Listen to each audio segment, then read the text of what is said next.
Hi, all. Welcome to the Ignite Donuts podcast. This is episode 9, and today is the solo podcast. Casey couldn't join me today. I can assure he's alive and well. We just had a scheduling problem, so I get to do this one alone. But that's okay, because I think this is a great opportunity to talk about a startup that I find inspiring and what we can learn from them.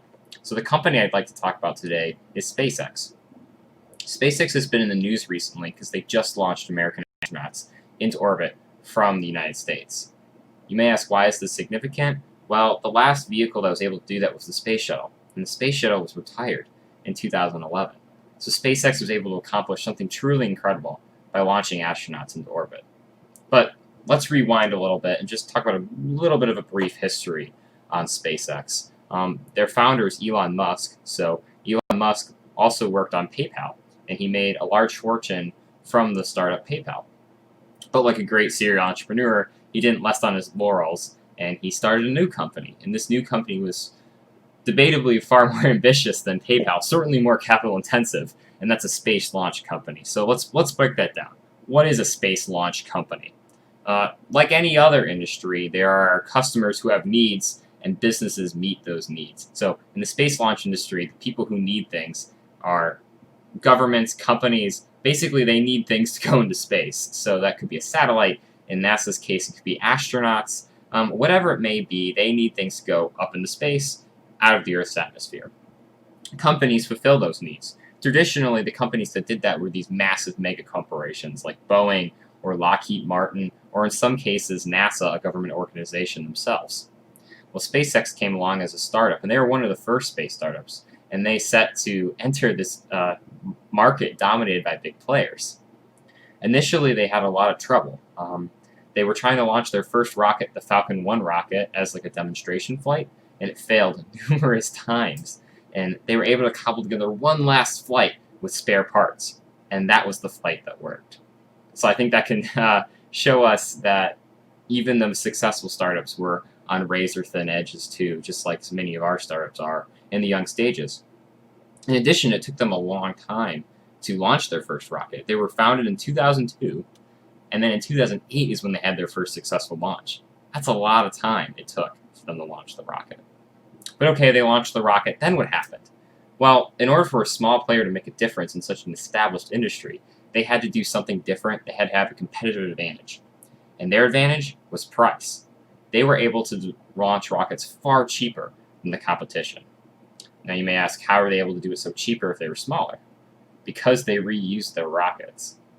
Believe it or not, traditional rocket companies and traditional rockets from the past were not reusable. They were known as expendable rockets. Let's take an example. We all know the big rocket, the Saturn V, that took men to the moon in the late 60s, early 70s, right? The one that Neil Armstrong rode on his journey out of the Earth to make history. The thing with that rocket is every single piece of it either landed in the ocean, crash landed in the ocean, or is still in space just floating around. Every single time NASA launched a rocket, they had to manufacture a new one. It's really expensive. And that's the philosophy rocket companies used up until recently. So SpaceX set out to reuse their rockets so they can lower the cost. Obviously, if they can reuse their hardware, it's far cheaper. So they pioneered something that NASA thought was impossible, which is landing boosters after their launch. So after the rocket performs its job, it lands back on the surface. This has saved them tons of money. And they are able to carve out a niche market, and it's worked very well for them. And they've completely revolutionized the industry because now these big players are looking into having reusable rockets as well in order to compete on SpaceX on cost. It's truly incredible that this tiny startup was able to compete on cost with these mega corporations, but that is what true innovation looks like.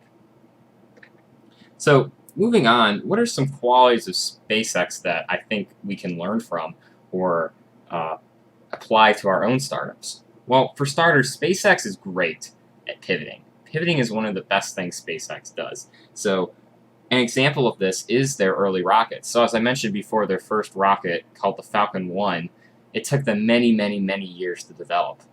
Finally, they were able to get it off the ground after it blew up several times before leaving the Earth.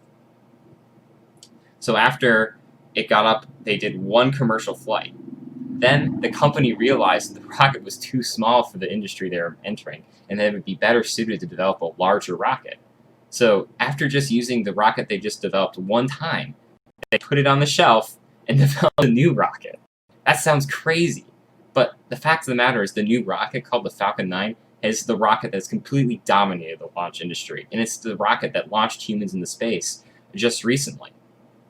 So they were able to pivot on a dime, and it worked out great. And I think that can teach us a lot about our businesses. If you develop a product and you think it's really great and out of this time, you want to push it to market and you really want to see it succeed. However, it might not actually be the right product at the right time. And we have to be willing to pivot our ideas to suit the market and to fulfill customers' needs that they really need.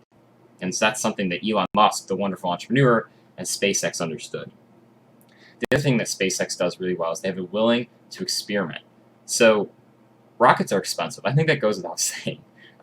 Many times they cost millions of dollars, like hundreds of millions of dollars. When you're working with hardware that's that expensive, usually you wouldn't want to experiment with it. You'd want everything to work perfectly the first time. That's not how SpaceX operates, though. They are willing to fail. A best example of this is, as I mentioned earlier, they land their boosters after flying them to space. This saves costs and allows them to reuse the boosters. However, this is very difficult, and they lost many, many, many boosters in a fiery explosion when they were unable to land properly. There's a funny video on YouTube titled "How Not to Land a Booster from Space" or a rocket from space. Look it up, from SpaceX. It's a compilation of all their failures. But the other side of the story is that they learned from their failures, and now they can land rockets no problem. It's just truly incredible that they're willing to take these chances and learn from mistakes. Learning from mistakes is one of the most important things anybody can do, and especially for entrepreneurs, because we need to take chances and we have to learn from our mistakes. And that's how SpaceX has come to dominate the space industry. They come in, they're a new player, they have new ideas, and they're willing to take chances. And I think that says a lot about entrepreneurs and entrepreneurial spirits. That's what makes startups special, is that they're willing to innovate, they can pivot on a dime, and they really want to make a difference and change the world. So that's just a little bit about SpaceX. Coming from the donut guy at Ignite Donuts. So I guess take what you heard with a grain of salt. But I find SpaceX very fascinating. If you want to learn more about SpaceX, you can visit their website or look up that video I suggested, how not to land a booster from space. If you like Ignite Donuts, you can check us out at ignitedonuts.com and maybe buy a shirt like the one I'm wearing right here. It's pretty nice. It's pretty comfortable, and our logo's great. Thanks for tuning in, all. This has been Chris from Ignite Donuts episode 9. Make sure to tune in next week. Thanks so much for watching.